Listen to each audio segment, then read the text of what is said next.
తల్లిదండ్రులు అనుకుంటున్నారు హాస్టల్లో చదువుకుంటున్నాడు పిల్లాడు, అలాంటిది ఏం చేయడు, మంచోడు, హాస్టల్లో నుంచి బయటికి రానివ్వరు కదా. ఏమన్నా చేయగలచ్చే.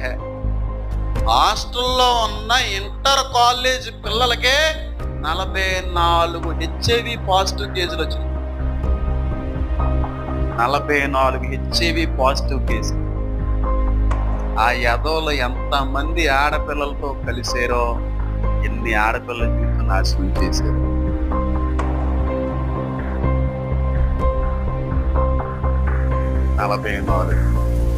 ఒకే కాలేజ్, ఒకే హాస్టల్.